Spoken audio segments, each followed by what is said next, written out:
好，我哋依家咧就會示範咧呢一個 individual work 嘅咧係 pick up the ball from the ground。咁我哋做翻個初階先。咁啊，我哋會雙手執波嘅。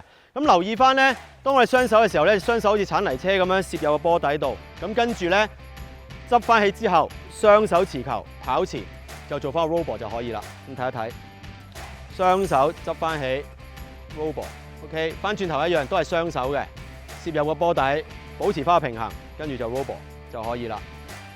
好，我哋啱啱咧做完咗呢一個嘅初階嘅 pick up the ball from the ground， 即係話我哋雙手拾球。OK， 咁我哋而家做埋個進階啦。進階咧就會係單手執波嘅。咁留意翻咧，單手就係一樣係攝入個波底度去拎起個波啦。留意翻咧就係話右手執波嘅話咧，右腳近個波。咁希望盡快保持翻個平衡，雙手持球，隨時可以作出傳左或者傳右嘅。OK， 睇一睇個示範。單手執翻起之後，一樣 roll ball 啦。留意翻攝入波底嘅單手，咁好快就保持翻個平衡。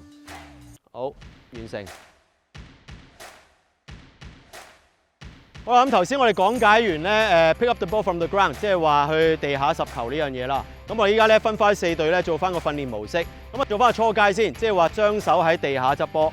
緊記，我哋咧當我哋雙手地下執波嘅時候咧，執完波之後即刻挺翻直個人咧，都係雙手持球嘅。OK， 隨時可以開始。一樣係雙手執起，做翻 footwork 嘅 roll ball， 或者我哋叫 dump 波按球啊。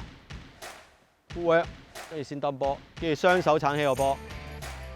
留意重心要低。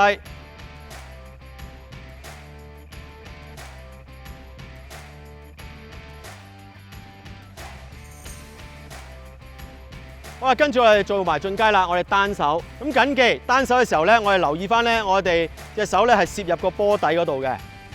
邊隻腳近咧就盡量近翻嗰隻手啦。我哋邊隻手執波咧就係邊隻腳近噶啦，即係左手執就左腳近。OK， 將隻手攝入去。咁個好處咧就係盡快保持翻平衡，盡量減少個減速嘅。OK， 可以開始。係啦，做完個 footwork 之後，一樣做翻 roll ball 嘅。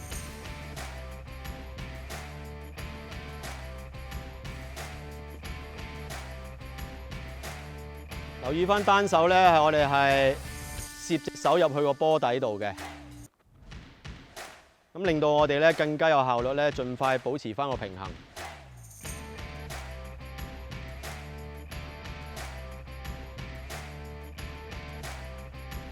留意 footwork 之後咧，我哋盡量抌個波喺防守球員嘅左右啊。